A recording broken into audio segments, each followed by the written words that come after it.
tes tes 1.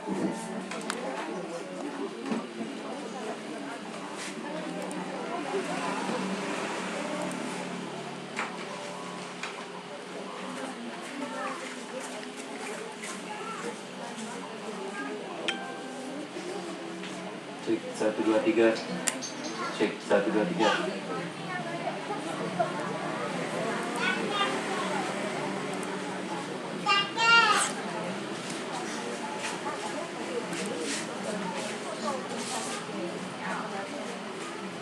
Terus ini ya? Enggak, di sini dia.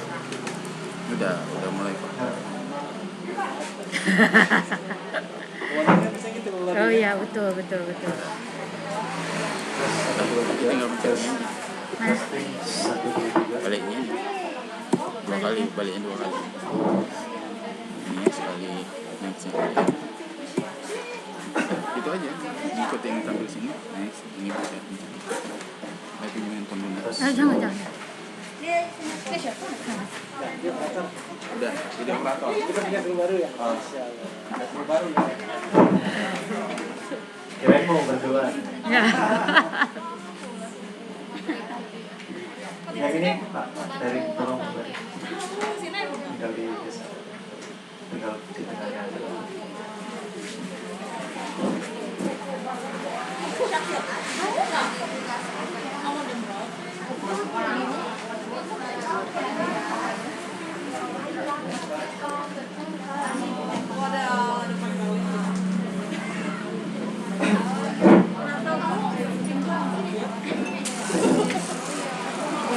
Ya. Apa ini? Nggak ada.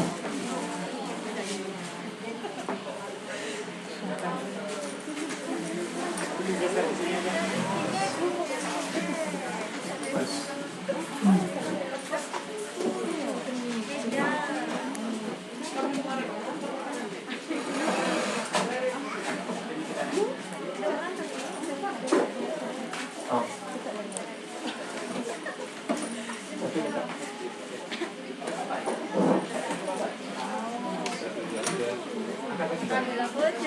Cek 1 2 3. 1 1.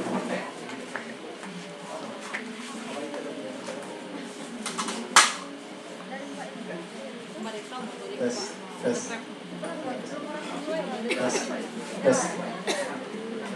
Testing 1 2 3. Tes. Oke.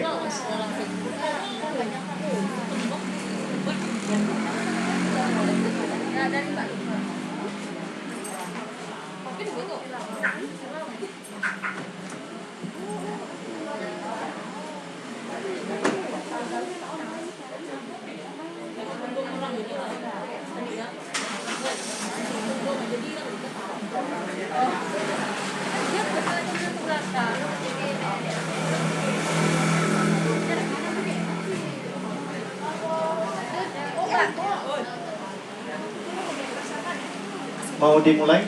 Kita mulai. Ayo isi yang depan dulu, silakan. Nanti biar yang datang terakhir bisa ngisi di belakang aja. Ayo. Apa tuh? Yang paling besar pahala, yang paling depan ya. Nah, ayo silakan, ahlan. Oke, silakan dibuka ininya, filenya. Kita mulai ya, kawan-kawannya. Silakan duduk di depan. Di sini masih bisa 2 orang. Di sebelah kanan saya masih bisa. Kemudian di depan juga masih bisa. Oke, silakan Ibu yang belum masuk grup di filenya tolong di-share. Sudah dapat semua ya, insyaallah. Oke, yuk. Kita mulai biar kita tidak lama, cepat selesai sesuai dengan jadwalnya. Sudah siap kawan-kawan? Oke, bismillahirrahmanirrahim. Assalamualaikum warahmatullahi wabarakatuh. Alhamdulillah wa bihi nasta'inu ala umurid dunya waddin, wassalatu wassalamu ala asyrafil anbiya'i wal mursalin sayyidina Muhammadin wa ala alihi wa ashabihi wa man tabi'ahu ila yaumiddin. Rabbi syrah li sadri wa yassir li amri wahlul 'uqdatam min lisani yafqahu qawli, amma ba'd. teman-teman yang sama-sama kita dimuliakan Allah dengan iman dan amal soleh kita. Pertama, saya mengajak kita bersyukur kepada Allah dengan kita mengucapkan Alhamdulillahirabbil alamin atas segala nikmat dan karunia, petunjuk dan hidayah, serta perlindungan dan nikmat kesehatan yang Allah senantiasa berikan kepada kita semua. Semoga kita berdoa di awal ini, barang siapa di antara kita yang mungkin sakit, keluarganya atau dianya yang sakit, mudah-mudahan Allah sembuhkan penyakitnya. Yang punya masalah, mudah-mudahan Allah bantu dia menyelesaikan masalahnya. Yang punya hutang juga sama, mudah-mudahan segera Allah lunasi hutangnya. Yang belum punya pekerjaan, mudah-mudahan Allah segera berikan kemudahan dalam mencari rezeki. Dan yang sudah menikah, mudah-mudahan Allah berkahi keluarganya. Amin ya rabbal alamin. Teman-teman yang dimuliakan Allah, salawat dan salam tidak lupa kita sampaikan kepada Rasulullah Nabi Muhammad sallallahu alaihi wasallam. Allahumma shalli ala sayyidina Muhammad wa ala ali sayyidina Muhammad. Saya mengajak kita untuk mengamalkan sunnah-sunnah dan ajaran Rasulullah. Saya pun mengajak kita semua untuk menjadikan baginda Rasulullah sallallahu alaihi wasallam sebagai orang yang paling berpengaruh dalam kehidupan kita. Dan saya pula mengajak kita semua untuk bisa banyak-banyak bersalawat kepada Rasulullah sallallahu alaihi wasallam. Karena Rasulullah pernah mengatakan dalam sebuah hadis, orang yang paling dekat denganku, kata Rasulullah, adalah aktsaruhum alayya salata, yang paling banyak bersalawat kepadaku. Jadi kalau kita banyak bersalawat kepada Rasulullah, insyaallah nanti kemungkinan kita bisa hidup bersama baginda Rasulullah di surga nanti semakin besar, ya. Allahumma shalli ala sayyidina Muhammad wa ala ali sayyidina Muhammad. Mengawali kajian kita pada malam hari ini, kita mulai dengan lafaz al-basmalah. Bismillahirrahmanirrahim. Silakan dibuka filenya bagi yang tidak punya. Kita punya TV malam ini. Ya, alhamdulillah. Dan malam hari ini kita live streaming via YouTube juga ya, Mbak ya, via YouTube Nopi Dakwah. Tapi saya lupa nama akunnya itu. Nanti di share. Kemudian via IG juga sama, kita masih tetap seperti biasa. Jadi siapa tahu nanti mungkin ada teman-temannya yang tidak bisa hadir atau mungkin sambil jaga anak, silakan di share, bisa live streaming via akun IG kita dan via YouTube nanti Nopi Dakwah. Silakan dibuka aja nanti. Oke. Malam hari ini tema kita sangat bagus seperti yang saya sampaikan di grup. Ini tentang bab zihar. Zihar itu menyamakan istri dengan ibu kandung. Nanti kita banyak membahas diantaranya misalkan apa rukun zihar itu nanti. Ya, karena tidak semua hal ketika kita menyamakan istri kita dengan ibu kandung kita masuk bab zihar. Kemudian nanti kita pun akan membahas misalkan kalau kami misalkan para suami memuji istri kami misalkan dengan ucapan, Bunda nih kok masakannya enak ya, persis seperti masakan makku misalkan, macam itu.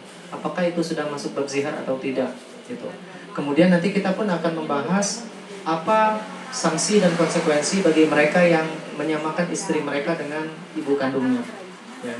Oke, silakan dibuka teman-teman. Nah, ini dalilnya di dalam Quran surah Al-Mujadilah ya, bukan Al-Mujadalah. Karena kalau Al-Mujadalah itu artinya perdebatan, tapi kalau Al-Mujadilah wanita yang mendebat Rasulullah. Karena latar belakang dari bab zihar ini memang ada seorang wanita nanti namanya Khawlah binti Tha'labah. Beliau meminta fatwa kepada Rasulullah, tapi karena memang belum turun dalil, Rasulullah hanya bisa menyampaikan apa yang sudah disampaikan kepada beliau. Akhirnya karena tidak mendapatkan jawaban yang memuaskan, Khawlah tadi mengadu kepada Allah, berdoa meminta diturunkan wahyu terkait dengan zihar tadi. Itulah yang disebut dengan perdebatan itu. Jadi kalau Al-Mujadalah, wanita yang mendebat. Kalau perdebatan seakan-akan terjadi perdebatan antara Rasulullah dengan Khawlah, tapi pada faktanya tidak seperti itu. Hanya Khawlah saja yang dalam tanda kutip mengkritik baginda Rasulullah dalam hal yang positif gitu. Oke, saya bacakan dulu ayatnya, saya terjemahkan. Di situ nggak ada terjemahannya. Ayat yang pertama, Bismillahirrahmanirrahim. Qad sami'a Allah telah mendengar. Mendengar di sini teman-teman bukan berarti sekedar mendengar ya, tapi maksudnya adalah Khawlah ini berdoa dan mengabulkan doa Khawlah ini Allahnya. Mendengar di sini dalam artian Allah telah mengabulkan doa dari Khawlah. Qaulal lati, ucapan seorang perempuan, tujadiluka, yang mendebatmu wahai Rasulullah, fi zaujiha, tentang suaminya. Wa tashtaki ilallah, dan perempuan tadi mengadu kepada Allah. Wallahu yasma'u tahawurakuma, dan Allah Maha mendengar diskusi antara Khawlah dan suaminya, termasuk ucapan zihar itu. Innallaha sami'un basir, Allah Maha mendengar lagi Maha melihat. Ayat yang kedua, alladzina yuzahiruna minkum min nisaihim, dan orang-orang yang diantara kalian yang menzihar istri mereka, mahunna ummahatihim, ketahuilah kata Allah, istri kalian itu hukumnya tidak sama seperti ibu kandung kalian, berbeda. Jadi jangan pernah sekali-kali kita menyamakan istri kita dengan ibu kandung kita. Kami maksudnya, para suami.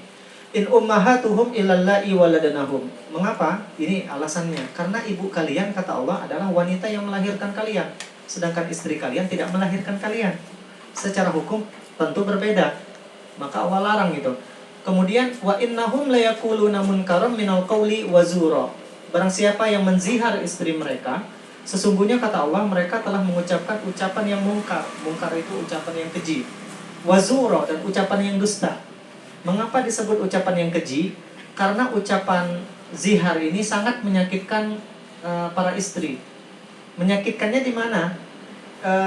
Dijimai tidak, karena ketika terjadi zihar nanti haram hukumnya berjima, salah satu konsekuensinya. Dijima, istri tidak bisa berjima dengan suaminya, tapi diceraikan juga nggak bisa, sehingga si wanita tadi statusnya itu digantung gitu. Mau menikah lagi dengan orang lain kagak bisa, mau berjima, memperbaiki hubungan dengan suami juga tidak bisa. Ini tentu adalah ucapan yang sangat dibenci oleh Allah, karena dampaknya bagi kaum wanita itu sangat dahsyat. Sehingga Allah Subhanahu wa taala sangat tidak suka dengan kalimat zihar ini, karena ada kezoliman bagi kaum wanita. Wazura, dan ucapan zihar ini juga adalah ucapan yang dusta. Dustanya di mana? Yaitu tadi, satu sisi seorang suami tidak suka sama istrinya, tapi satu sisi juga dia tidak mengizinkan istrinya nikah dengan orang lain. Dan itu yang dilakukan oleh orang Arab jahiliyah dulu.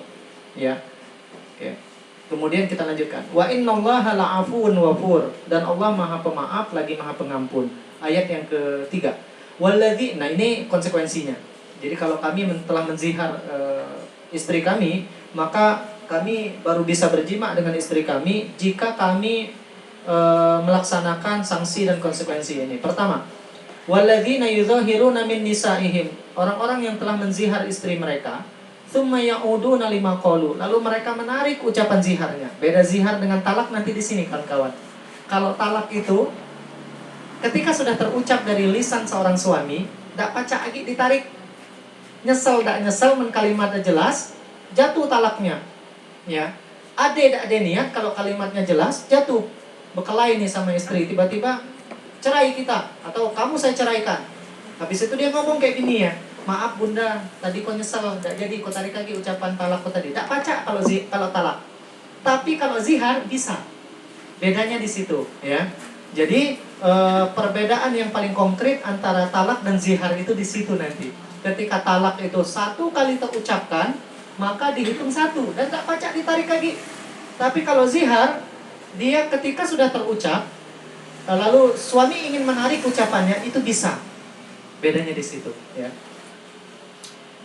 Namun kata Allah, dia baru bisa menarik ucapannya jika dia sudah qalu fatahriru raqabatin min qabli ayyatamassa.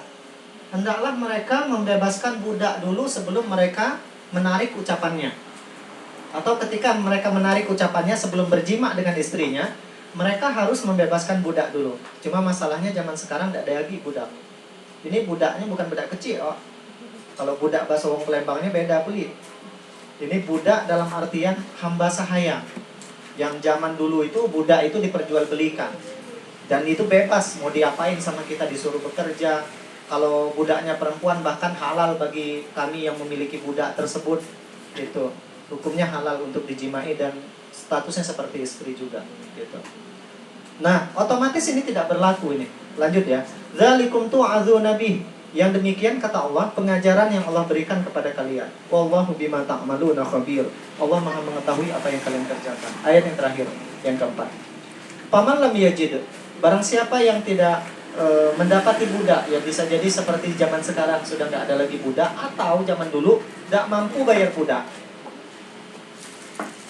Fasiyamu syahraini mutatabi'aini min qabli ayyatamassa. Maka hendaklah mereka, kata Allah, berpuasa 2 bulan berturut-turut. 2 bulan berturut-turut, tidak boleh mutus. Kalau misalkan lah puasa 50 hari, hari ke-51-nya dek puasa, nak lanjut hari ke-52 ya, maka tidak pacak, harus mulai lagi dari awal. Kalimatnya syahraini mutatabi'aini, 2 bulan berturut-turut. Ya. Sebulan aja gimana rasanya bulan puasa? Berat banget ya, apalagi 2 bulan gitu. Paman lam yastati', tapi barang siapa yang tidak bisa berpuasa 2 bulan berturut-turut, kata Allah, fa it'amu sittina miskina, maka dia harus memberi makan kepada 60 fakir miskin sekali makan. Ya kalau sekarang sekali makan berapa ya? Yang paling murah berapa ya? 10.000 lagi ada dah nasi padang? Lagi. Nasi padang lagi ada. Dan ada lagi nasi bangka lagi ada tapi ya. Kalau nasi bangka ada yang 10.000. Tapi kalau nasi padang standarnya berapa ya sekarang? 15. 15 oh. 15 itu yang kalau pagi sore 22. High class gitu. Ya. Nah, yang standar bela 15. 15 kali 60 berapa? 900 apa kalau salah. Oh, benar tak? Nah, tapi ini tidak bisa kita lakukan sebelum kita nyubir puasa dulu.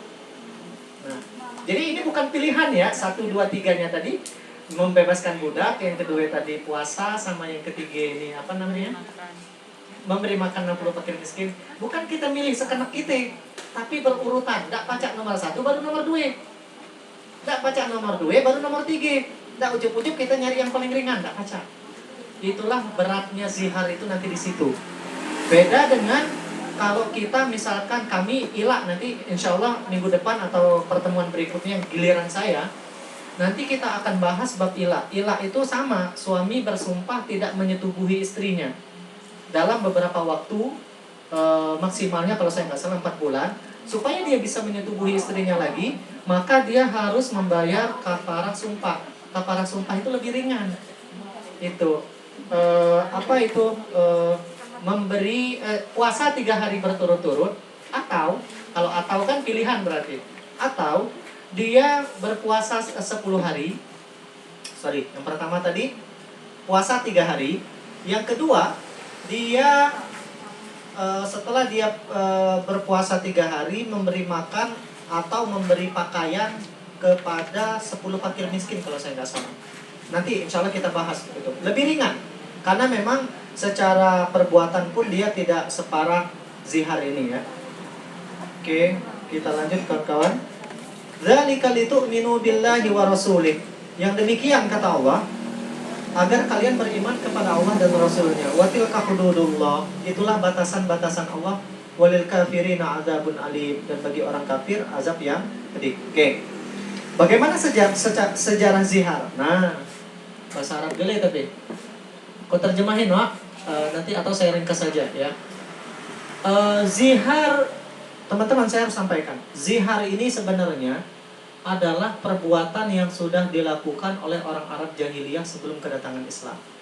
Jadi orang Arab jahiliyah zaman dulu tuh ketika mereka menceraikan istri mereka, mereka punya banyak cara menceraikan istri mereka.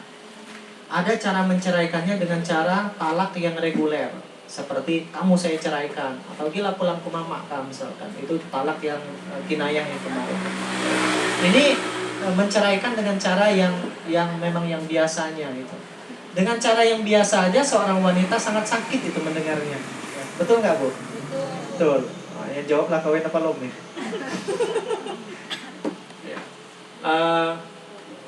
Lalu ada cara talak yang lebih kejam daripada yang reguler tadi, yang biasa dilakukan oleh orang Arab jahiliyah. Apa itu?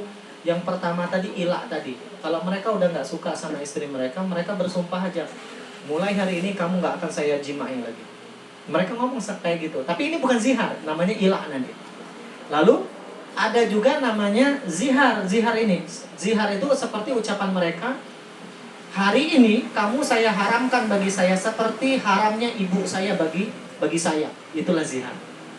Dia menyamakan istri dengan ibu kandungnya secara hukum. Itulah bab zihar. Oke. Lalu ketika datang Islam, orang Arab yang baru masuk Islam itu mereka masih melakukan praktek zihar. Nah, dan zihar pertama kali terjadi itu di rumah tangganya Khawlah binti Tha'labah dengan suaminya namanya Aus bin As-Samit. Aus ya, bukan Firdaus. Aus bin As-Samit. Nah, Aus bin As-Samit ini orangnya udah tua, miskin puli, kebetulan dapat istri yang masih muda, namanya Khawlah tadi.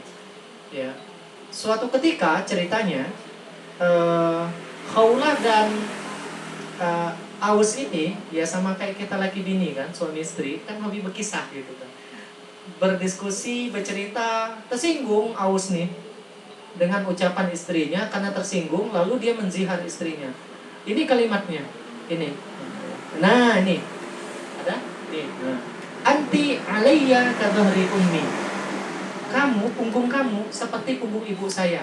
Nah itu bahasa kiasan orang Arab jahiliyah dulu menzihar istri mereka. Itu kan kalimat zihar yang jelas gitu. Ya. Anti alayya kadhahri ummi. Punggung kamu seperti punggung ibu saya. Nanti ada alasan kenapa punggung ya. Oke. Lalu mendengar ucapan Aus ini, ya Khawlah kaget gitu karena dia tahu konsekuensi zihar pada masa Arab jahiliyah.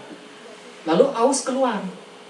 Dia menemui teman-temannya, sore harinya dia balik lagi ke rumah. Pas dia mau ke rumah, timbul niatnya, mohon maaf, pengen berjima dengan Khawlah. Nah, Khawlah kan tahu nih konsekuensi kalau sudah menzihar itu haram hukumnya berjima. Maka pada saat itu Khawlah mengatakan kepada suaminya, demi Allah, saya tidak akan melayani kamu sampai saya bertanya dulu kepada Rasulullah. Lalu beliau pun mendatangi baginda Rasulullah SAW. Nah, yang jadi masalah pada saat itu belum ada dalil turun tentang zihar. Nah, inilah asbabun nuzul zihar tadi itu. Ya, karena Khawlah binti Tha'labah inilah. Maka pesan Rasulullah karena belum ada dalilnya, Rasulullah hanya menyampaikan seperti dengan dalil yang sudah ada. Ini kalimat Rasulullah.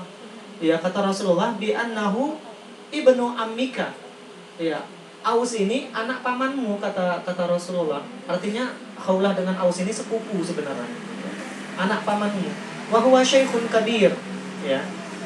Aus ini orang yang tua bangka apa tua retok?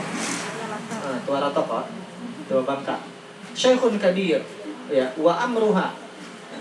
Kemudian wa amaroha bi an tattaqillaha fi. Udah kata Rasulullah, kamu bertakwa aja sama Allah, taat sama suami kamu layani aja.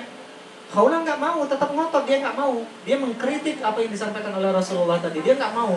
Karena dia tahu kalau suami sudah menyamakan istrinya dengan ibunya, berarti suaminya telah mengharamkan istrinya bagi dirinya. Sehingga pada saat itulah Khawlah mengadu kepada Allah, berdoa supaya diturunkan ayat, supaya diturunkan wahyu. Maka turunlah tadi Quran surah Al-Mujadilah ayat 1-4.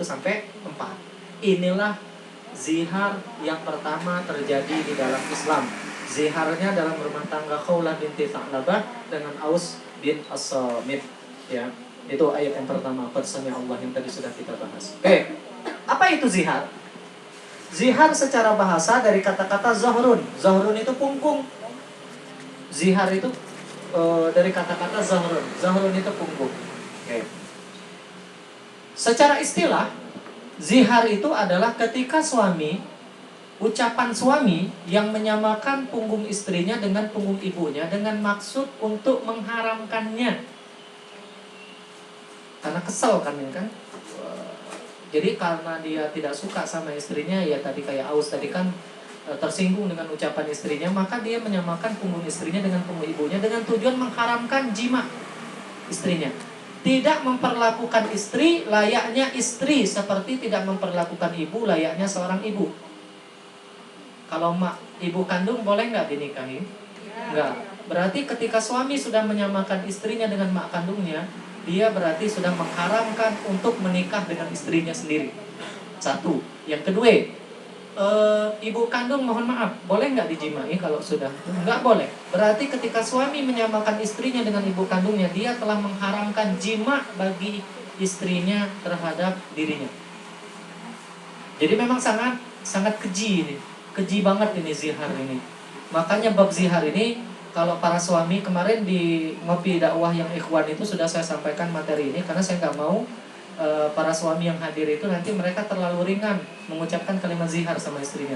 Dan mereka ternyata kemarin sudah ada beberapa yang ternyata ketika tanya jawab yang ternyata itu udah masuk bab zihar. Ya anak-anak kata saya puasa 2 bulan turut-turut gitu. Oke. Nah, pertanyaan selanjutnya, kenapa harus punggung? Ya, kenapa disebut zihar tadi, Zahrun? Teman-teman, orang Arab itu sering mengatakan An-nisa markubur rajuli. Wanita itu tunggangannya laki-laki. Markubur rajuli. Orang kalau nunggang kuda di mana tempatnya? Punggung. Punggung itu adalah lambang penguasaan. Kalau kita udah duduk di belakang punggungnya kuda, setenak kita yang ngarahin. Tinggal kita arahin baik kepala anak kemana, nak cepat, nak lambat. Tapi ketika kita lah duduk di punggungnya kuda, maka itu sebenarnya lambang penguasaan kita kepada binatang tersebut. Onta juga sama. Kita duduk di onta itu kan selalu juga di punggungnya, di punuknya, punuk onta itu.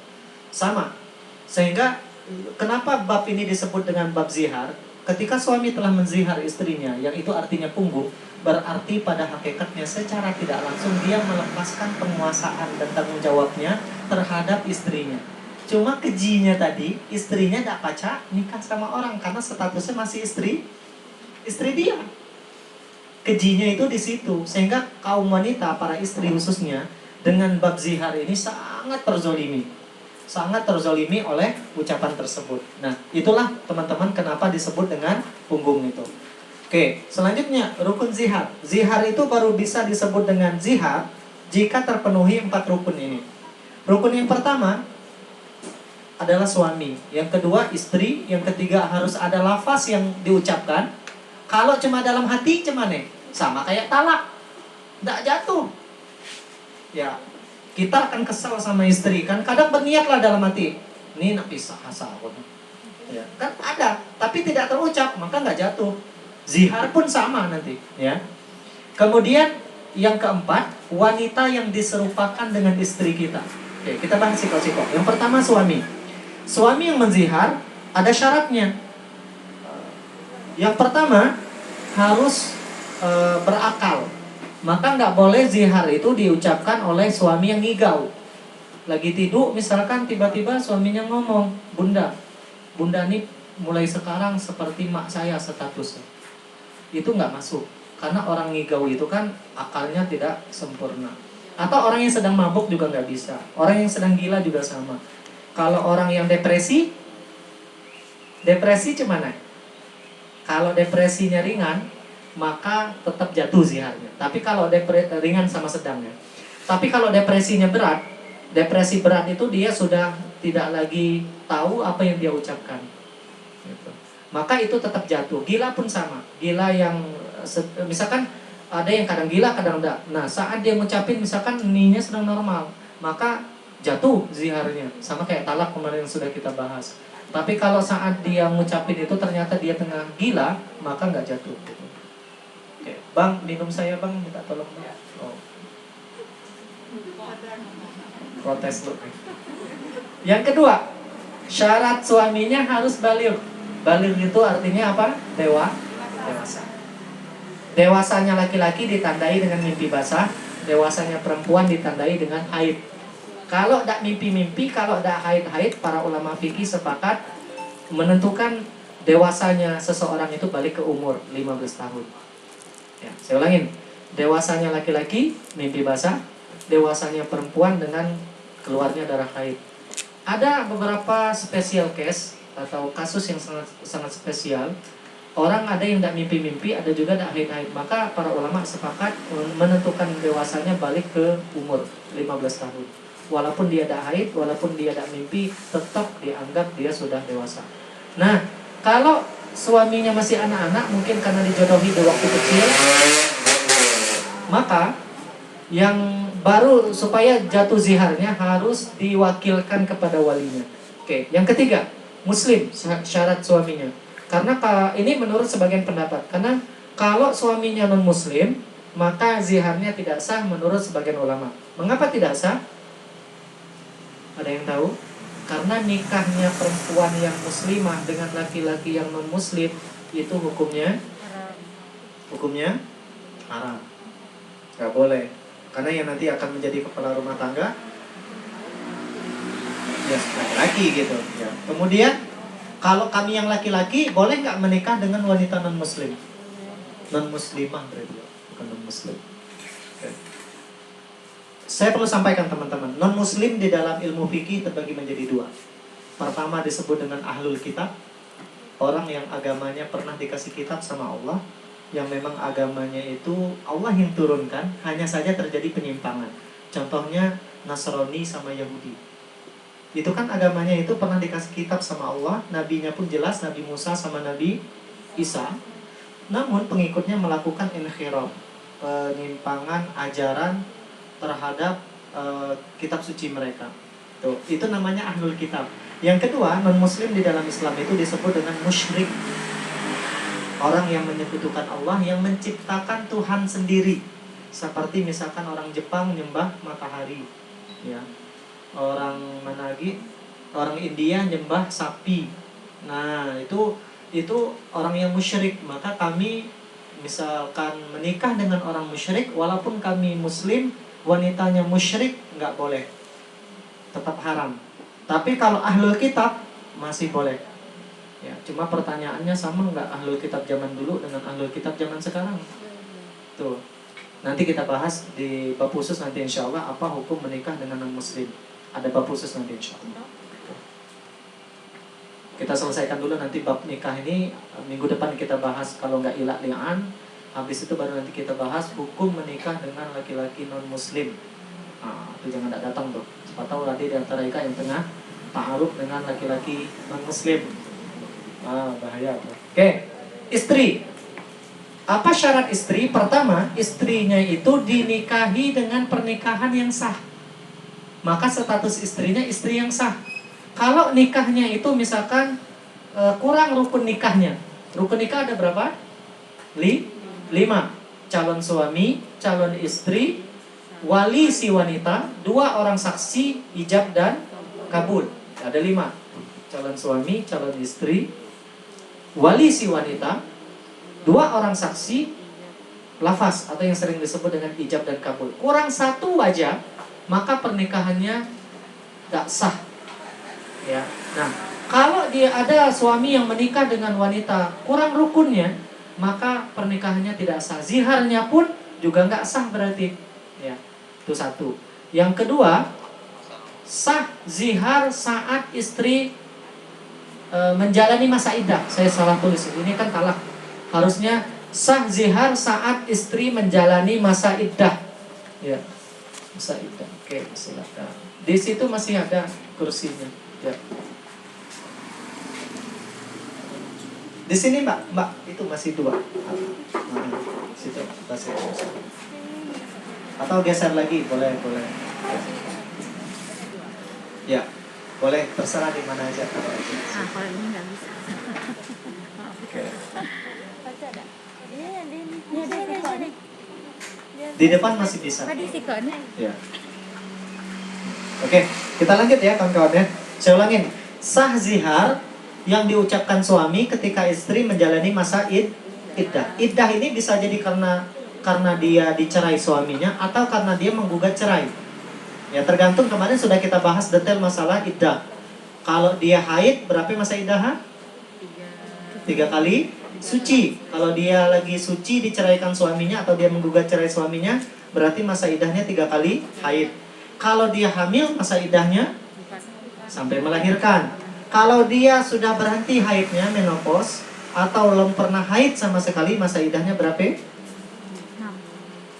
Ayo sambil ngulang ilmu yang kemarin. 3 bulan. Kalau meninggal suaminya 4 bulan 10 hari. Harus diingat terus tuh, ilmu tuh harus diulang-ulang terus.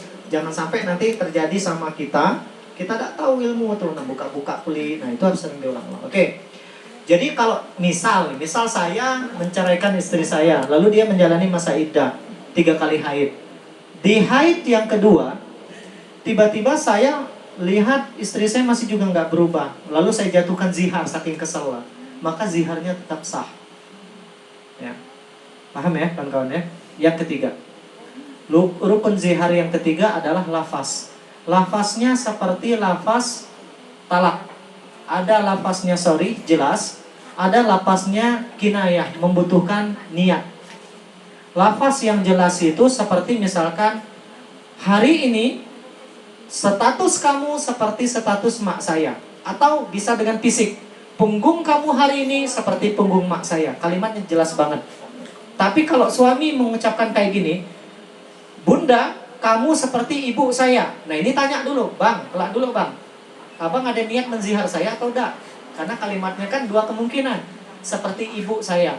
Ini apakah dalam sifat, ataukah dalam kebaikan, dalam keburukan, atau memang niatnya menzihar? Istri wajib nanya. Kalau suami bilang setelah ditanya, tadi saya mau menzihar kamu, maka jatuh ziharnya. Tapi kalau kata suami, enggak, saya tadi cuma ingin melihat kemiripan kamu aja nih. Masakan kamu misalkan mirip banget kayak mak saya misalkan. Nah gitu. Ya, gitu ya kawan-kawannya. Dan yang terakhir, harus ada wanita yang diserupakan saat zihar itu. Ya. Siapa? Kalau di dalam ayat tadi dengan ibu kandung. Cuma bisa nggak kita menzihar istri kita dengan selain ibu kandung, misalkan dengan mahram nikah. Mahram nikah kemarin ada berapa? Ada 3. Ada mahram nikah karena sebab nasab, ibu kandung, anak kandung, saudara perempuan kandung, bibi kandung, itu nek kandung, itu mahram nikah karena sebab nasab. Kalau perempuan berarti bapak kandung, saudara laki-laki kandung, anak laki-laki kandung, itu haram dinikahi seumur hidup. Yang kedua, mahram nikah karena sebab sesusuan, ibu sesusuan, saudara perempuan sesusuan, ya, bibi sesusuan, itu haram dinikahi. Yang ketiga, mahram nikah karena sebab pernikahan. Ibu mertua, anak tiri, ya itu tidak boleh dinikahi, ya, seumur hidup itu. Nah, apakah boleh kita menzihar istri kita dengan mahram nikah selain ibu? Nanti ada bab khususnya. Tapi intinya harus ada wanita yang diserupakan. Nah, apa konsekuensi zihar? Bukan sanksi ya, konsekuensinya. Ketika suami sudah menzihar istrinya, di sini ada beberapa konsekuensi kawan-kawan. Yang pertama, kalau suami sudah menzihar istrinya, maka konsekuensi yang pertama, setelah dia menzihar, kalimatnya keluar dari mulutnya, detik itu juga haram hukumnya berjima dengan istrinya. Walaupun istrinya, walaupun belum bercerai, haram hukumnya. Jadi tolong padeh ke laki-laki kak. Makanya bila perlu sebelum lamaran, tanya dulu, abang paham nggak fikih pernikahan? Berani ngelamar saya? Kalau belum paham, ngopi dulu tuh bilang, sama Ustaz Firdaus bilang. Iya, supaya paham fikih pernikahan. Harus boleh ngasih syarat kayak gitu. Kalau enggak, nanti kalian akan ya dizolimi pasti. Ya. Kezoliman yang paling sering terjadi dalam rumah tangga itu dimulai dari ucapan. Ucapan yang tentu tanpa ilmu. Ya. Maka modal menikah itu bukan kerja dan cinta. Tapi modal menikah itu yang paling utama adalah ilmu dan akhlak yang baik. Itu modal nikah. Jadi konsekuensi kalau suami sudah menzihar istrinya, maka yang pertama haram berjima. Yang kedua, haram pula bermesraan. Berjima haram, bermesraan haram. Ya. Bahkan ada ulama yang mengatakan bersentuhan pun tidak boleh. Ya, megang-megang istri, bilang maaf, abanglah menziharku, tidak boleh megang-megang dulu. Ya. Oke. Kemudian konsekuensi selanjutnya, istri boleh menolak ajakan suami untuk berjima kalau suami sudah menzihar dan tidak berdosa. Tidak berdosa. Dalam kondisi normal, tidak terjadi zihar, boleh nggak istri menolak suami berjima? Tergantung, istri tengah gelugut. Iya, beda puli kan. Nah, namun kalau istri tanpa uzur, tanpa halangan untuk melayani suaminya, suaminya lagi pengen, itu hukumnya haram. Disebutkan dalam sebuah hadis, ya barang siapa mendatangi istrinya atau mengajak istrinya ke tempat tidur, istrinya menolak, maka sepanjang malam itu kata Rasulullah, si istri akan dilaknat oleh Allah Subhanahu wa taala. Dalam riwayat Imam Muslim itu sampai suaminya ridho. Nah, kayak gitu. Jadi ini ilmu juga. Namun kalau dalam bab zihar kawan-kawan, ketika telah terucap kalimat zihar, maka justru sebaliknya kalian wajib menolak. Karena memang hukumnya haram. Hukumnya haram berjima dengan istri ketika terucap kalimat zihar, ya. Satu lagi yang saya lupa, gimana kalau suami ngotot nih, dia udah menzihar istrinya lalu ngotot berjima dengan istrinya, persis seperti orang berzina. Maka nanti rentetan hukumnya sama. Bin anaknya itu tidak boleh kayak ba'a, binnya kayak ma'a, kecuali nanti bapaknya sudah membayar kafarah, balik lagi binnya. Tapi kalau sampai mereka meninggal tidak bayar kafarah, suaminya tidak menarik ucapan ziharnya, binnya kayak maknya. Lalu anak hasil zina apalagi konsekuensinya? Tidak wajib nafkah, tidak saling mewarisi. Kalau anaknya perempuan, bapaknya tidak boleh jadi wali, walinya harus wali hakim. Banyak rentetan hukumnya. Makanya ini berat zihar ini, ilmu yang jarang dibahas dalam fikih pernikahan, ya. Maka tadi saya bilang, ada yang wapri saya, Ustaz, kan lelah dibahas kemarin di ngopi dakwah yang ikhwan. Ya, yang akhwat kan belum tahu. Ilmu ini kan harus diketahui oleh suami dan istri. Kalau cuma suami aja yang tahu, kesian kayak orang bini ya adalah. Gitu. Oke. Kemudian yang terakhir kawan-kawan, kapan zihar ini berakhir? Berakhirnya zihar dengan 3 kemungkinan. Pertama, ketika suami membayar tebusan yang disebut dengan kafarah tadi. Dia narik lagi ucapannya dan dia membayar kafarah yang 3 tadi. Satu di antara 3 tadi.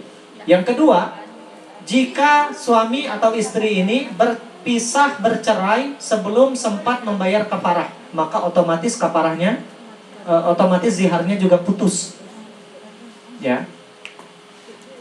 Yang keempat, yang ketiga, jika meninggal salah satu suami atau istri, maka ziharnya pun otomatis putus. Ya, tidak ada lagi juga kewajiban untuk membayar kafarah. Jadi ada 3, makanya kalau yang nggak hadir malam ini, nggak tahu yang siko lagi. Kadang saya sering kelupa, baru ingat saat saya menyampaikan macam ini. Jadi zihar berakhir dengan 3 kemungkinan. Kalau di sini kan cuma 2, dengan kafarah dan kematian. Tadi ada 3. Pertama dengan membayar tebusan atau yang disebut dengan kafarah. Yang kedua dengan terjadinya perceraian. Yang ketiga dengan terjadinya kematian salah satu dari pasangan tersebut. Oke, kita lanjut ya kawan-kawan. Zihar itu dosa besar. Jadi kalau suami sudah menzihar istrinya, dia telah melakukan dosa besar. Mengapa dosa besar? Tadi disampaikan alasannya oleh Allah nih. Wa innahum layakuluna munkaram minal qawli wa zura. Kalau Allah sudah menilai ucapan itu ucapan yang mungkar dan ucapan yang dusta, perbuatan ini berarti perbuatan yang keji dan sangat dibenci dan hukumnya dosa besar. Dosa zihar itu adalah dosa besar, ya. Oke. Di mana juga kita bisa menilai dosa zihar itu dosa besar? Karena kezaliman terhadap wanita akibat zihar ini sangat sadis. Dia tidak bisa berjima dengan suaminya, tapi dia juga tidak bisa lepas dari pernikahan karena statusnya masih istri orang. Gitu, dampaknya di situ. Oke. Apakah zihar hukumnya sama dengan talak? Kalau suami menzihar istrinya, apakah itu sama kayak talak? Nah, pada masa jahiliyah, zihar itu sama dengan talak. Masa Arab jahiliyah. Jadi kalau suami sudah menzihar istrinya, itulah talaknya bagi orang Arab jahiliyah. Ya. Bahkan lebih kejam daripada talak. Karena kalau talak, dia bisa rujuk. Kalau pada Arab jahiliyah dulu. Tapi kalau zihar, suami sudah menzihar istrinya pada Arab jahiliyah dulu, mereka tidak baca lagi balik sama istrinya. Karena statusnya lah seperti ibu kandung. Itu lebih kejam ya. Ucapan anti alayya kazahri ummi itu. Pada masa Islam, hukum ini dibatalkan. Sehingga akhirnya Islam membatasi zihar itu dengan membayar tebusan. Kapan suami mampu bayar tebusan, maka otomatis zihar pun berakhir. Bedanya di situ zihar pada masa Islam dengan zihar pada masa Arab jahiliyahnya di situ. Dan zihar bukan talak, tapi hukumnya mendekati talak. Ya. Saya izin minum ya. Yang belum pesan minum boleh. Ada yang baru datang tadi, tolong Mbak. Malam ini ada door prize. Masker. Masker dibutuhkan loh sekarang. Iya. Zaman sekarang nih masker sangat dibutuhkan. Pangkal Pinang hari ini berapa ya anunya? 1000. Sungai Liat tadi kalau saya nggak salah 15. Kemarin kalau saya nggak salah Bangka Belitung 100-an. Oke, kita lanjut ya kawan-kawan ya. Jadi zihar bukan talak. Jadi kalau saya misalkan telah mentalak istri saya 1 kali, lalu saya menzihar istri saya, maka zihar itu tidak bisa menambah jumlah talak saya, karena zihar bukan talak. Oke. Ibnu Syuja dalam buku beliau Matan Ibnu Syuja, beliau menjelaskan 3 hal berikut ini. Pertama, jika suami menzihar istrinya, maka dia bisa menarik ucapannya dan membayar kafarah, selesailah zihar. Yaitu tadi yang saya sampaikan, perbedaan yang paling kontras antara zihar dan talak itu di sini. Kalau talak, ketika sudah terucap, maka ucapannya tidak bisa ditarik lagi. Tidak ada istilah maaf bunda, aku nyesel, tadi telah mengucapkan kalimat talak, tidak menggugurkan jumlah talak. Ya. Tapi kalau zihar bisa ditarik ucapannya. Yang kedua, jika suami menzihar istrinya, lalu setelah dia zihar istrinya karena kesel gitu kan, setelah dizihar istrinya malah tidak berubah, tambah parah sikapnya, maka kalau dia pengen mentalak, harus disusul dengan kalimat talak, tidak cukup dengan kalimat zihar. Paham ya kawan-kawan ya? Contoh, saya udah bilang sama istri saya dengan kalimat zihar, setelah itu saya cek dia berubah tidak sikapnya, walaupun saya tahu kan konsekuensinya berat tadi misalkan. Ternyata dia nggak berubah, malah tambah parah. Maka kalau saya pengen menceraikan dia, saya harus menambah dengan ucapan talak. Kamu saya ceraikan.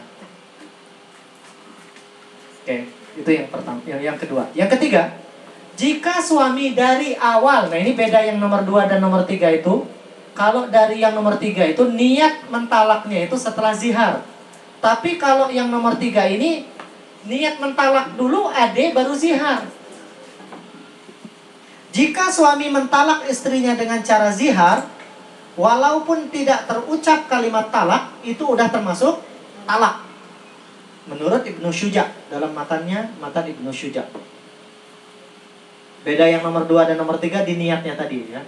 Kalau yang nomor 2 itu niatnya baru muncul setelah zihar, pertengahan. Yang nomor 3, dari awal memanglah berniat mentalak istrinya dengan cara zihar. Dia tahu dengan talak biasa kayaknya istrinya, ya mungkin niatnya menyakiti istrinya, kayaknya gak terlalu sakit menceraikan istri kone. Maka dia berniat mentalak istrinya dengan kalimat zihar, supaya lebih menyakitkan lagi. Digantung dulu nasib istrinya, baru habis itu dia ceraikan. Maka kalau niatnya muncul dari awal, statusnya adalah talak. Walaupun menurut Ibnu Syuja dia tidak mengucapkan kalimat talak. Tapi kalau Allah berniat mentalak dengan cara zihar, itulah talak. Oke. Ini kita lewatkan, ini dalilnya sebenarnya, hadis ya, asbabun nuzulnya. Apa kafarah zihar atau sanksi bagi mereka yang menzihar istrinya? Ini sanksinya kawan-kawan ya.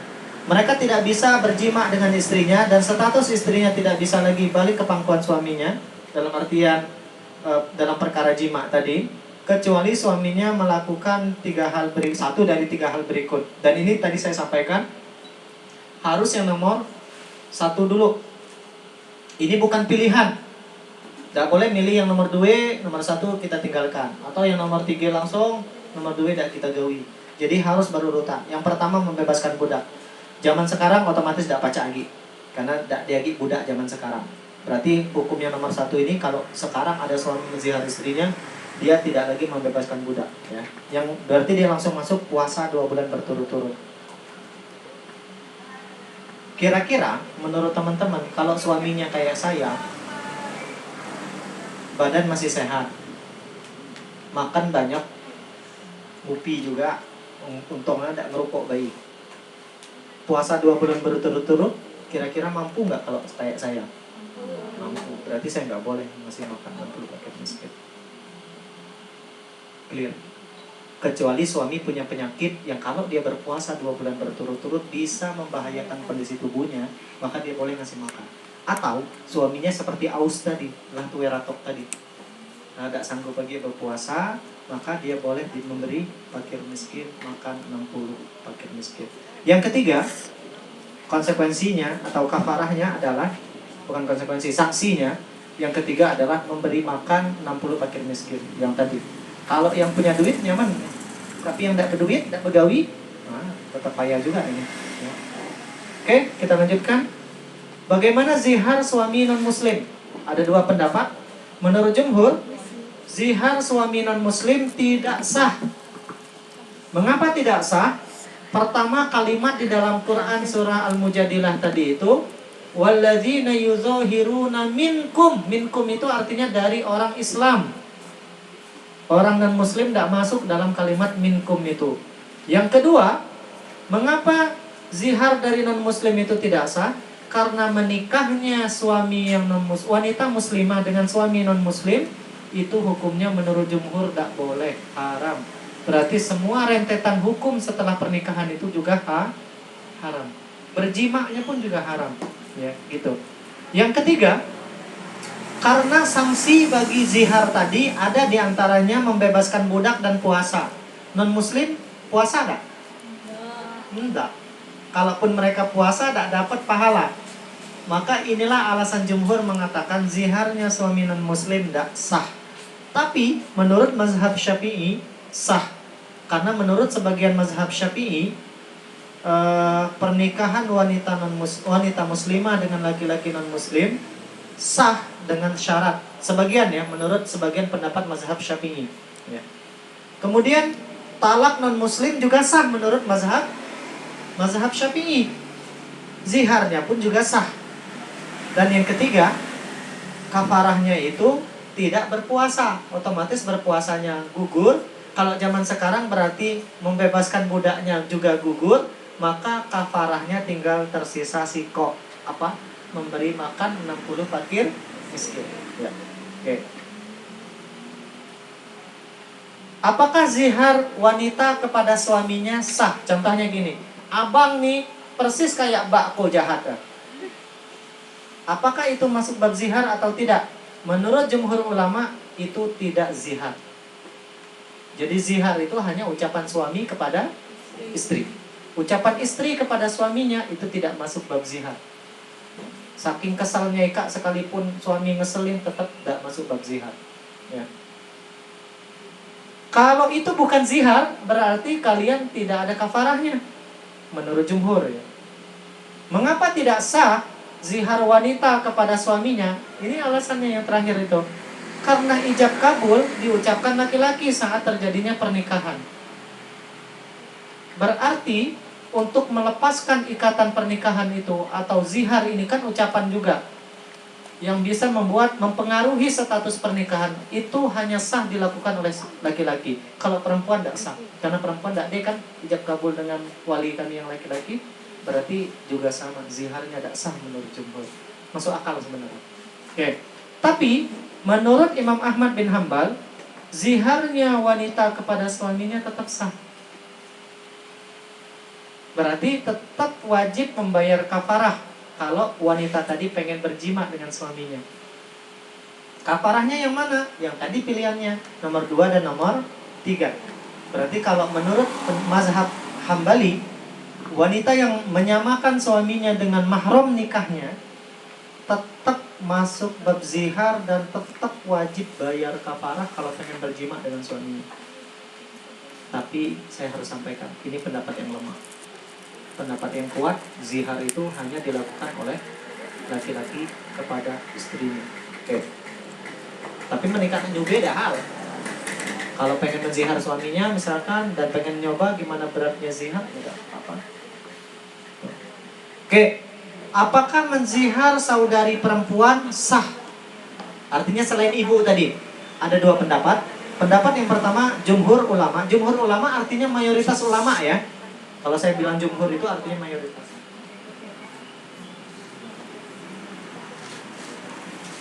Jumhur ulama mengatakan zihar hanya sah ketika suami menyamakan istrinya dengan ibu kandungnya. Berarti kalau suami menyamakan istrinya dengan ayu kandungnya atau dengan mahram nikah yang 3 tadi, maka tidak sah. Yang paling sering terjadi itu kami sering menyamakan istri kami dengan mak mertua kami. Kami persis kayak emak kami. Emosional dulu ya, meruci itu sudah. Nah, kalau menurut jumhur itu bukan zihar, tidak sah. Karena menurut jumhur zihar hanya sah kepada ibu kandung suami. Ya, oke. Tapi menurut mazhab Hanafiyah atau menurut Imam Abu Hanifah dan Imam Asy-Syafi'i, zihar kepada mahram nikah sah. Jadi nggak harus kepada ibu, kepada siapapun selain ibu, yang penting dia mahram nikah maka sah. Ingat ya, mahram nikah. Kalau menzihar istri dengan istri tetangga, sah nggak zihar? Nggak sah. Ya harus dengan mahram nikah. Oke. Nah, ini pertanyaan menarik selanjutnya. Apa hukum berjima sebelum bayar kafarah?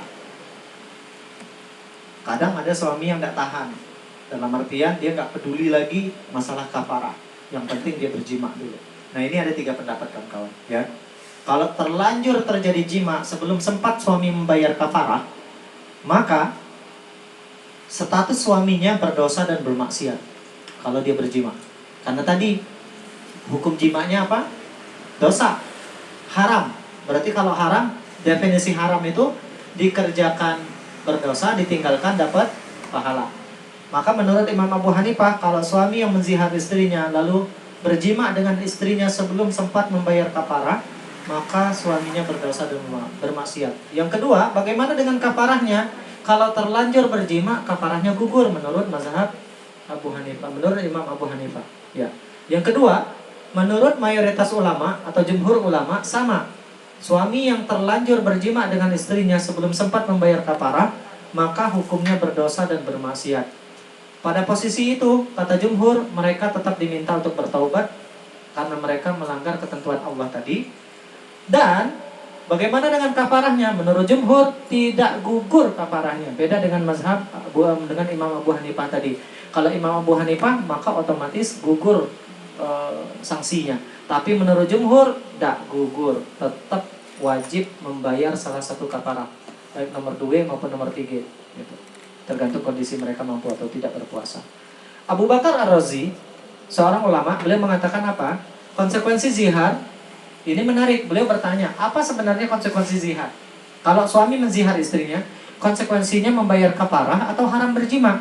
Kata beliau, kalau terjadi zihar suami kepada istrinya, maka sesungguhnya konsekuensinya bukan membayar kafarah, tapi konsekuensinya adalah haram berjima. Ya, jika dia tak mau berjima, sampai kapanpun dia nggak mau berjima, maka otomatis kafarahnya pun gugur karena sanksi zihar tadi bukan membayar kafarah kata beliau, tapi haramnya berjima. Saya misalkan menzihar istri saya sampai kami mati, kami nggak bersetubuh, berjima, maka otomatis kafarahnya pun tidak wajib. Ini menurut Abu Bakar Ar-Razi. Jika berjima sebelum membayar kafarah, seperti Imam Abu Hanifah pendapat beliau, kafarahnya gugur secara otomatis. Kalau secara status ya berdosa pasti suaminya kata beliau. Tapi dengan berjimanya suami kepada istrinya setelah dia zihar, maka kafarahnya juga gugur. Karena konsekuensi dari zihar itu bukan membayar kafarah, tapi haramnya berjima. Kata beliau seperti itu. Oke. Kalau saya nggak salah ini yang ya, sebelum yang terakhir. Apa hukum zihar dengan memuliakan istri? Ingat kawan-kawan, zihar itu selalu identiknya dengan perkara yang jelek, dengan perkara yang negatif. Menyamakan istri dalam hal-hal yang negatif kepada ibu kandung. Kalau niat suami memuji istrinya, memuliakan istrinya, contoh misalkan, bunda nih kalau masak nyaman bener, persis kayak makku, ngangenin. Misalkan kayak gitu. Kan niatnya bukan dalam perkara yang negatif, tapi ingin memuji istrinya. Tapi dengan cara zihar kan? Apakah itu masuk bab zihar atau tidak? Para ulama sepakat itu bukan zihar. Tapi hukumnya makruh, tidak haram berjima. Hukumnya makruh. Mengapa makruh? Karena baginda Rasulullah Shallallahu Alaihi Wasallam dalam hadis yang diriwayatkan oleh Imam Abu Daud dalam Sunan beliau, Rasulullah sami'a rajulan, pernah mendengar seorang laki-laki yaqulu li imra'atihi, berkata kepada istrinya, ya ukhayyah. Ukhayyah tuh, kamu ini mirip banget dengan ayu saya, kata dia. Ya kebaikannya mungkin, atau mungkin wajahnya, atau mungkin senyumnya, atau mungkin masakannya. Dibilangnya macam ya, kamu ini mirip banget dengan ayu saya, tapi tidak dalam perkara yang negatif itu. Maka panahahu, dilarang oleh Rasulullah Sallallahu Alaihi Wasallam. Tapi larangan Rasul itu tidak ke haram, larangannya ke makruh. Maka saya menyimpulkan teman-teman berdasarkan dalil ini, harus dihindarkan menyamakan istri dalam perkara yang positif sekalipun. Kalau dalam yang negatif hukumnya haram tadi, zihar. Tapi zihar dalam perkara yang positif, walaupun tidak masuk atau tidak sampai kepada level haram, tetap dihindarkan. Dan teman-teman yang perempuan, tolong kalau suami menzihar dalam perkara yang positif, menyamakan antum dengan ibu kandung suami, jangan kegeeran, cepat marah suami. Enggak bang, enggak boleh. Kok tidak senang justru bilang. Karena Rasulullah pernah melarang itu. Jadi lebih baik kalau abang muji kok ya muji baik. Tidak usah menyamakan sama siapapun. Saya ya saya, mak kamu ya mak kamu bilang.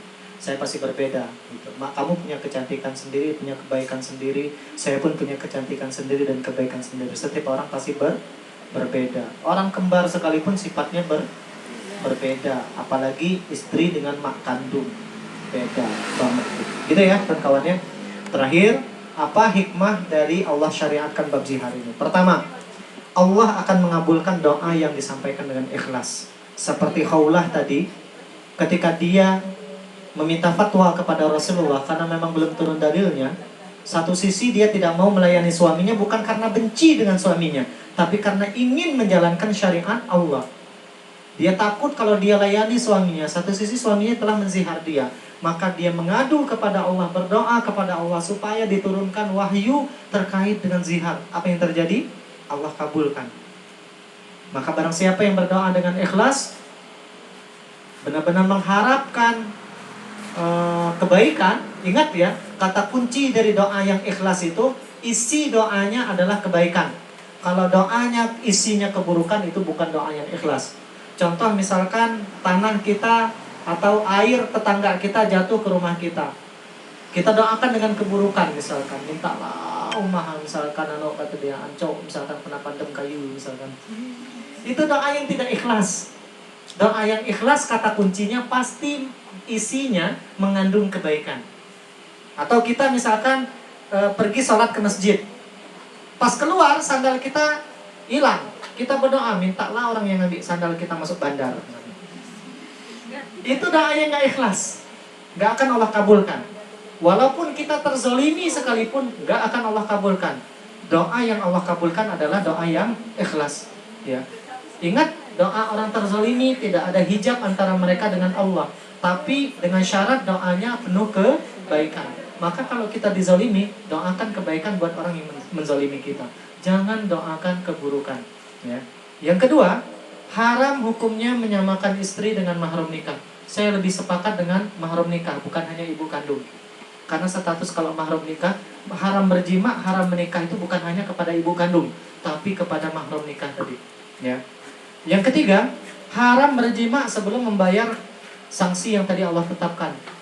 Membebaskan budak, puasa 2 bulan berturut-turut, atau memberi makan 60 fakir miskin sekali makan. Pembayaran kafarah harus berurutan.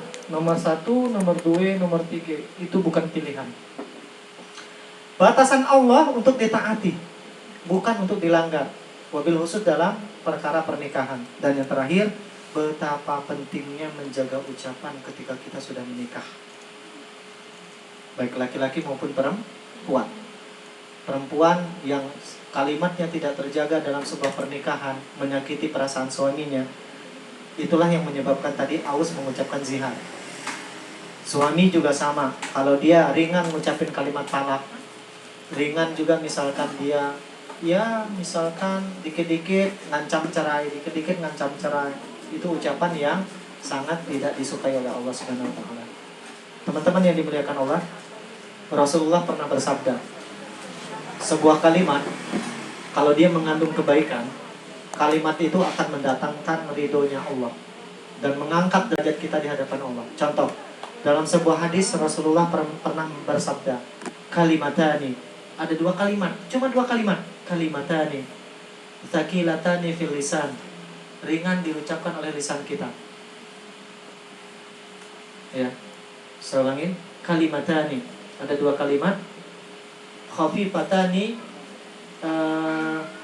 indal lisan, bukan fil lisan, khafifatani indal lisan, mudah diucapkan oleh lisan, tsaqilatani fil mizan, tapi memberatkan timbangan kebaikan pada hari kiamat, dua kalimat. Dan yang ketiga, habibatani ila rahman, sangat disukai oleh ar-Rahman. Siapa ar-Rahman? Allah. Apa kalimatnya? Subhanallahil azim, subhanallah wa bihamdi, subhanallahil azim. Mudah nggak? Kalau antum lazimkan itu, mizan antum pada hari kiamat berat kebaikan. Berat mizan kebaikan, peluang masuk surga semakin banyak. Ingat, cuma dua kalimat bisa memberatkan mizan, disukai oleh Allah, ringan oleh lisan kita. Tapi kata Rasulullah, sebuah kalimat kalau dia mengandung keburukan, sangat dibenci oleh Allah Subhanahu wa taala. Apa contohnya? Seperti ucapan orang Nasrani yang mereka mengatakan Allah punya anak. Malaikat itu kata orang Kristen, anaknya Allah. Orang Arab jahiliyah dulu juga mengatakan sama. Allah, Tuhan itu punya anak, kata mereka. Ucapan itu membuat mereka terlaknat sepanjang masa. Kaumnya Nabi Musa diajak perang sama Nabi Musa. Ayo kita perang melawan Fir'aun, kata Nabi Musa. Apa jawaban kaumnya? Idhab anta wa rabbuka faqatila innaha huna qa'idun. Kalimatnya singkat banget. Bilang, kak pergi ya Musa, ajak Tuhannya, kak berdua melawan Fir'aun. Kami duduk-duduk di sini. Membuat bangsa Yahudi menjadi kaum terlaknat sepanjang masa. Itulah ghairil maghdubi 'alaihim waladdallin. Maghdub yang dimurkai, dol yang sesat. Dengan kalimat mereka tadi mengatakan Allah punya anak, dengan ucapan mereka, ya kak berdua bela perang, kami duduk-duduk baik, kata mereka di sini. Jadi sebuah kalimat bisa mendatangkan murkanya Allah, dan sebuah kalimat bisa mendatangkan ridhonya Allah. Dalam pernikahan juga sama. Suami yang terlalu ringan mengucapkan kalimat talak, bisa jadi itu ucapan yang mendatangkan murkanya Allah. Zihar ini juga sama contohnya. Kalimat zihar itu nggak panjang, cukup dia mengatakan anti alayya kadhahri ummi. Tidak berapa kata, satu kalimat cuma. Punggung kamu seperti punggung ibu saya. 4 kata cuma. Punggung kamu seperti punggung ibu saya. 5 kata, bukan 4 kata. Tapi mendatangkan murkanya Allah. Allah a'lam bishawab. Tidak banyak mungkin teman-teman yang bisa saya sampaikan. Sudah 9 lewat 20. Kalau ada yang mau bertanya, ahlan, silakan. Oke, silakan. Mic kita ada desi kok, biasa duel. Ya, nggak usah pakai mic, kedengar. Ya. Assalamualaikum warahmatullahi wabarakatuh.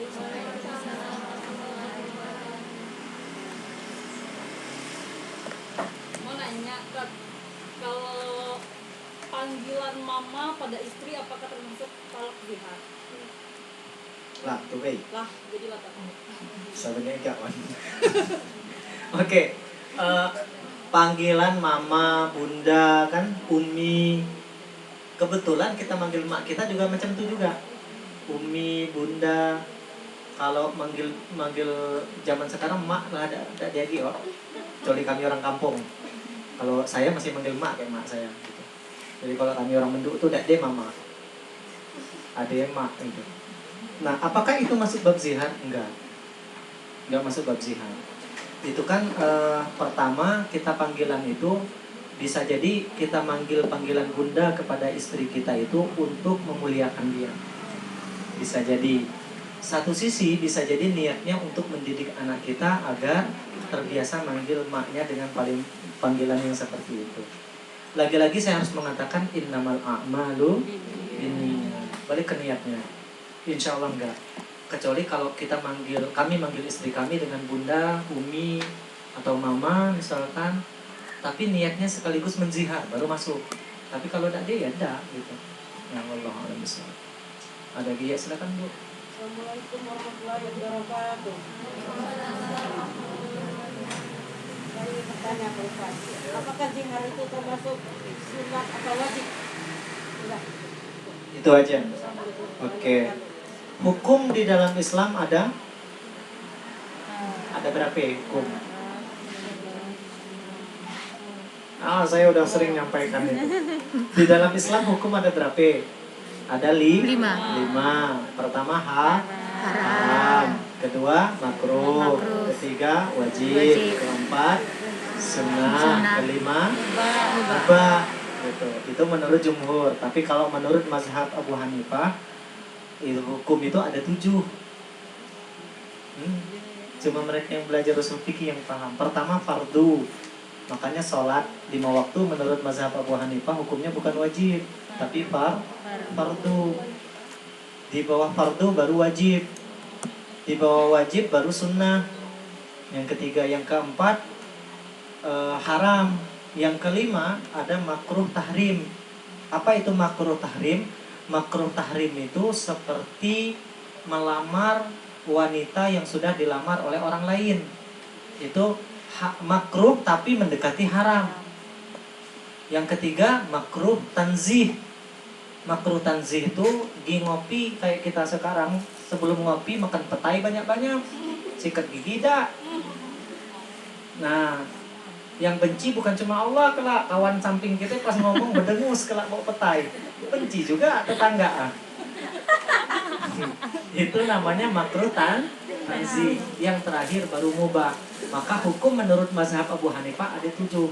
Apakah zihar hukumnya apa? Otomatis Bu, zihar hukumnya haram. Nah, kita harus paham definisinya siko-siko yang 5 tadi. Wajib dikerjakan dapat pahala, ditinggalkan berdosa. Sholat 5 waktu hukumnya wajib. Berarti kalau kita nggak sholat, kita nanggung dosa. Jadi ingat, kemaksiatan bukan hanya saat kita melakukan kemaksiatan.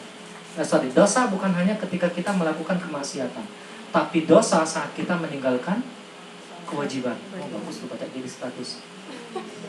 Saya ulangin. Jangan direkam. Direkam dulu. Dosa bukan hanya saat kita melakukan kemaksiatan, tapi dosa juga saat kita meninggalkan kewajiban.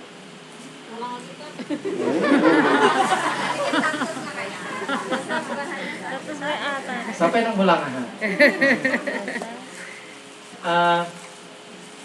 Karena gini kawan-kawan, kita sering salah memahami dosa selama ini. Kita nganggap dosa itu hanya pada saat kita berbuat maksiat aja, atau ninggalin perintah saat kita berbuat maksiat aja.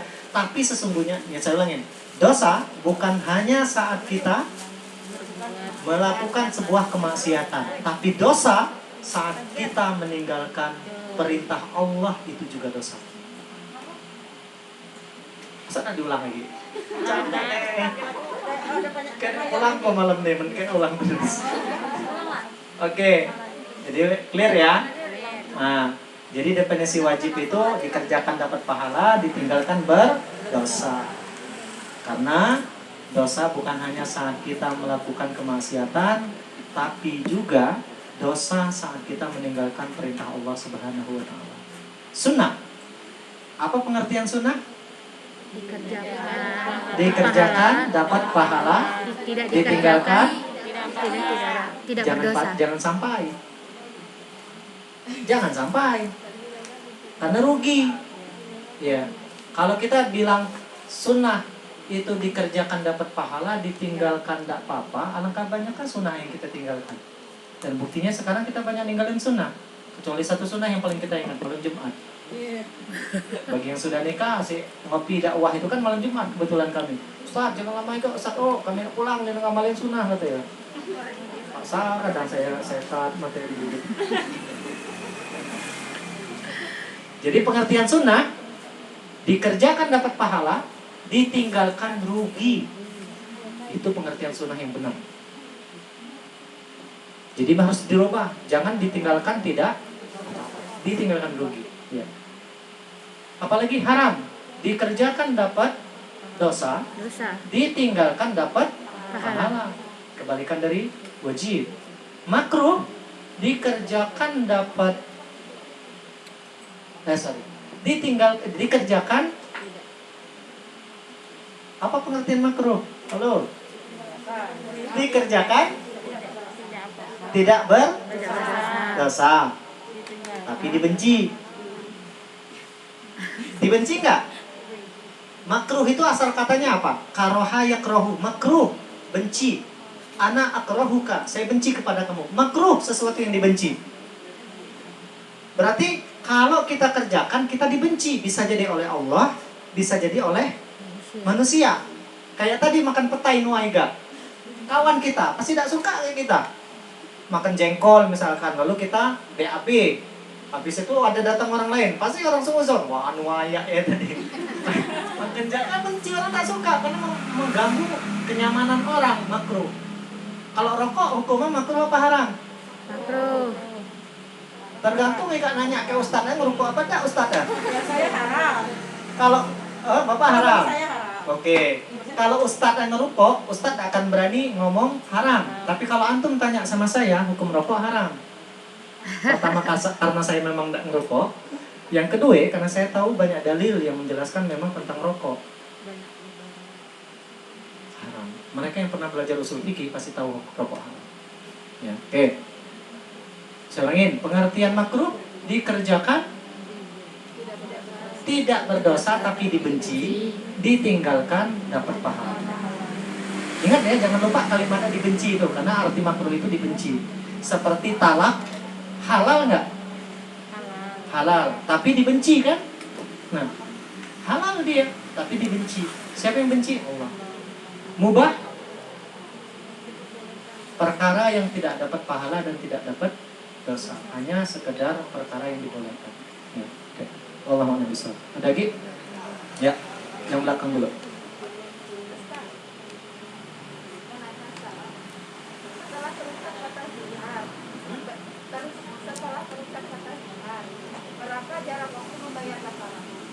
Sampai suami sanggup. Nggak deh. Menyang ngucapin malam nih, seresoknya mulai puasa, ada hal. Jadi tidak ada batasan yang ditentukan kapan dia harus bayar kafarah. Ya. Atau ada juga ulama yang mengatakan saat dia pengen berjima dengan istrinya. Dia tidak pengen berjima, itu usah bayar kafarah. Tapi alangkah kesiannya kayak gini ya. Kasihan pula sama suaminya, karena orang menikahkan salah satu tujuannya adalah punya keturunan. Tuh. Jadi bisa jadi kapan waktunya, tidak ada batasan minimal. Yang jelas saat dia pengen berjima. Karena kan kafarah itu pun Allah tetapkan supaya bisa berjima lagi. Tuh. Tidak ada ketentuan itu. Ya, silakan Bu. Jika seorang suami menulis atau di media sosial dengan kalimat jihad tersebut yang ditujukan kepada istrinya langsung, apakah itu sah? Baik itu melalui SMS atau WhatsApp. Terima kasih. Ya. Kalau talak, saya mentalak istri saya di Facebook misalkan. Buat status, hari ini alhamdulillah laku jangan ini kok ceraikan. Jatuh nggak? Jatuh nggak?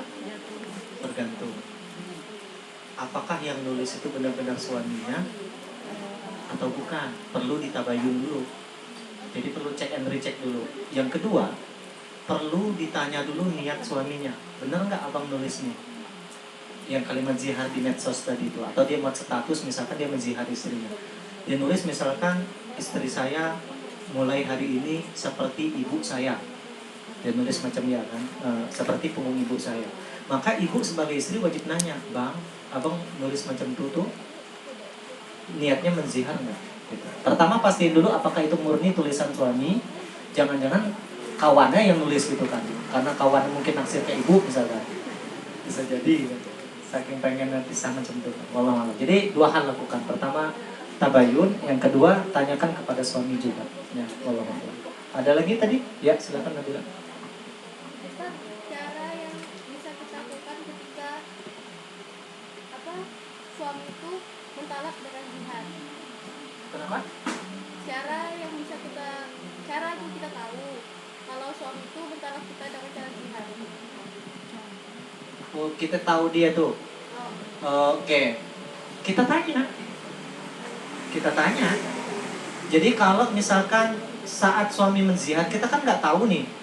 Dia menzihar itu apakah niatnya mentalak atau sekedar menzihar. Karena kita bukan dukun. Kita pun nggak tahu isi dia gitu kan, isi hatinya. Ya udah tanya, "Bang, abang tadi menzihar saya. Ini cuma sekedar zihar atau abang ada niat memang mentalak kok dari awal?" Tanya. Oh, cuma ngerameng bayi, tak baca. Atau nebak-nebak, kayak nalakku kawannya. Tak baca, karena bisa jadi iya, bisa jadi juga tidak masalahnya. Jadi caranya gimana ya? Tanya. Iya, harus tanya. Enggak nanya, enggak tahu gitu ya. Tapi kalau saat suami menzihar kita nggak nanya, maka dihukumi dengan apa yang nampak saja. Zihar berarti. Terlepas habis itu misalkan dia ngasih penjelasan sebenarnya pun ya dari awal tadi mentalakkannya, nah itu beda kasus. Tapi Allah tidak menghukumi dengan sesuatu yang kita tidak ketahui. Dan kita pun jangan menghukumi orang dengan sesuatu yang kita tidak ketahui. Ya. Abang menzihar, itu berarti abang nggak suka kayak abang nggak cerai kayak misalkan. Jangan ditantang. Bisa jadi awalnya nggak ada niat, tapi karena ditantang muncul niatnya. Jangan. Ya. Jadi kalau suami memang tidak menjelaskan apakah ada niat kayak dari awal mentalak, diem aja. Ya. Penting dia wajib bayar kafarah. Ingat yang kalau kalian dizihar bukan kalian yang bayar kafarah. Suami yang bayar kafarah. Misalkan nego, "Bunda, kok kan harus bayar kafarah 2 bulan berturut-turut. Bunda 30 hari, kok 30 hari kok," kata dia. Tidak baca. Harus suaminya. Ya. Harus suaminya. Atau misalkan terjadi zihar, dia nggak sanggup puasa, kan sanksinya yang kedua tadi apa? Memberi makan 60 fakir miskin. Duit ya minta aja bininya. Ya, ada berduit, tidak baca. Ya. Nggak bisa, harus uang dia harus usaha nyari uang. Oke, ada lagi? Ya, silakan Bu. Dalam hukumnya jihad kan kita suami dan istri kan diharapkan untuk bermesraan. Ya.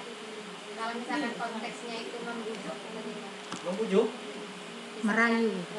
Oh, ngerayu. Misalkan membujuk kayak misalkan maaf Bu, misalkan kayak ini. Maaf Bu, perkataan tadi ya kayak gini. Oh gitu. Dia mau menarik ucapannya tadi. Konteksnya membujuk lah pokoknya merayunya. Iya, tetap bayar kafarah. Haram tetap. Tetap haram. Jadi setelah suami misalkan menzihar istrinya, tiba-tiba dia nyesel mungkin, no? Dia maaf Bu, no, tadi kok sebenarnya ada anak macamnya. Ya tetap ada niat, tetap jatuh zihar gitu. Ya dia tetap haram berjima dan bayar kafarah. Abang kan inilah tahu hukum. Abang menzihar, abang puasa dulu 2 bulan. Iya, sama juga tidak boleh gitu. Makanya jangan coba-coba menikah sama orang yang nggak paham ilmu agama. Nanti dampaknya seperti itu. Ya, dahsyat memang. Ya. Kalau masalah talak, masalah hulu, masalah pembatalan pernikahan sudah kita bahas. Masalah iddah sudah kita bahas. Mungkin teman-teman yang baru datang nanti tolong dimasukkan ke grup. Ada yang masih baru di sini? Baru. Ya, nanti masuk ke grup. Nanti ya Ustazah Ukti Nafi nanti masukin mereka. File-file yang lama nanti di-share ulang semuanya ya. Karena di grup kita banyak yang baru soalnya. Nanti di-share ulang masalah wanita-wanita yang dirindu surga. Semuanya pokoknya yang dari kita malam pertama kita ngopi dakwah dulu. Semua file di-share lagi. Cuma tidak dapat penjelasan lagi, tidak mungkin diulang lagi. Bingung nanya apa ya, Wapri sama saya juga boleh, Wapri sama yang lain juga boleh nanya gitu. Lagi? Ya, apa lagi? Bagaimana tentang muslim dan perkawinan non muslim dan bukan muslim? Ya. Kalau ini dua kasus, Bu. Kasus yang pertama, yang dinikahinya siapa dulu? Musyrik atau ahlul kitab? Oke. Kasus yang kedua, yang akan menikah siapa? Laki-lakinya yang muslim atau wanitanya yang muslimah? Nah, harus clear dulu kita nanti di situ. Makanya nanti insya Allah, tadi saya sudah sampaikan, kita akan bahas bab khusus masalah pernikahan dengan non-muslim itu. Nanti mudah-mudahan setelah Ustazah Samia, minggu depan Ustazah Samia, nanti kalau memang tidak ada di kondisi-kondisi darurat, saya nanti akan sampaikan bab-bab itu seperti itu. Ya, sabar Bu ya. Cukup kawan-kawan? Antum ada mau nanya? Enggak. Siapa lagi? Oke, kalau memang tidak ada, kita cukupkan ya kawan-kawannya, sudah 9:30 ya. Mudah-mudahan apa yang kita pelajari pada malam hari ini bermanfaat. Jazakumullah sekali lagi atas kehadiran antum. Percayalah, hadirnya antum dari rumah ke sini akan menambah kemuliaan dan keberkahan kita di hadapan Allah.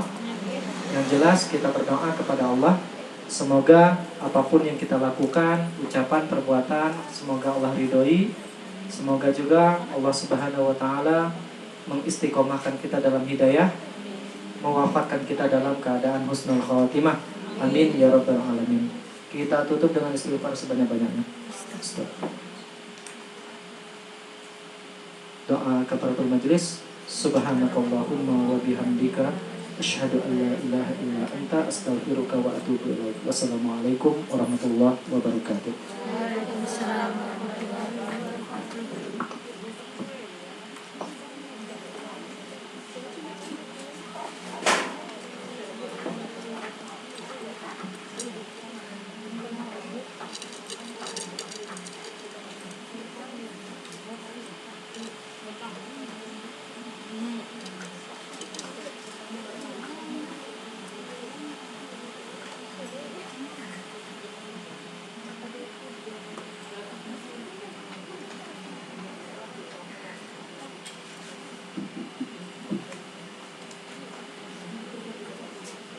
Astagfirullah.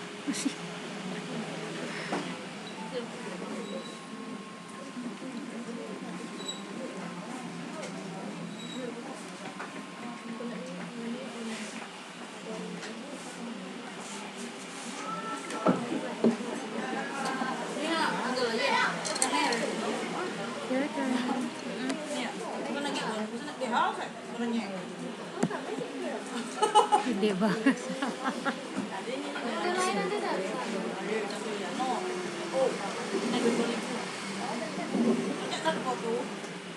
Oh, tinggi. WA-nya baru hari ini nih 8:10 langsung dapat report. Mau jalan tapi mau nyampe. Mendekat posisi Kak, pas nya baru kerja betul.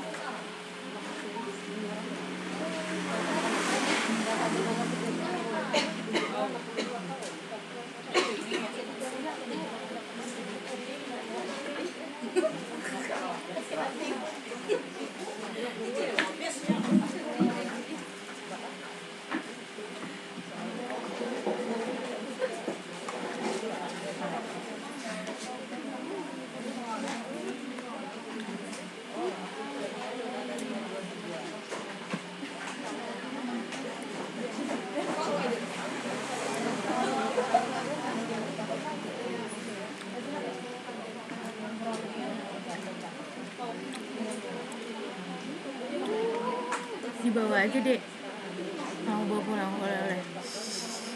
Sayang bayi.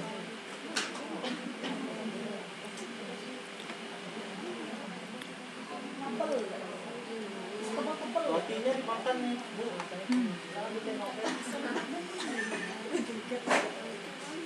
Dibawa pulang nanti kalau udah habis. Benar. Kantong kosong.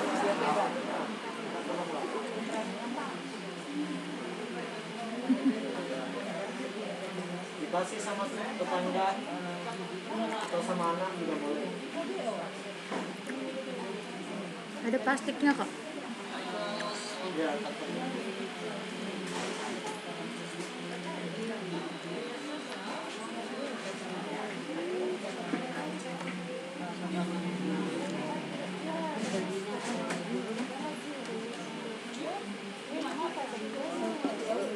Dia gitu.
Yo foto lagi kita berapa mau ada.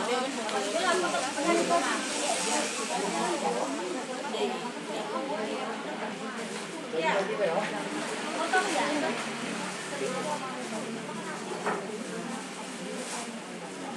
Mana ada dapat? Jangan nanya-nanya atau gimana?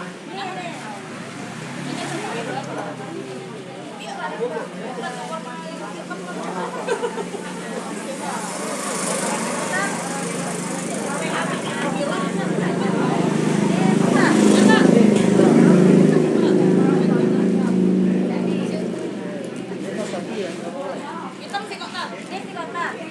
Saja. Bu, yang nanya tadi satu. Ini kota.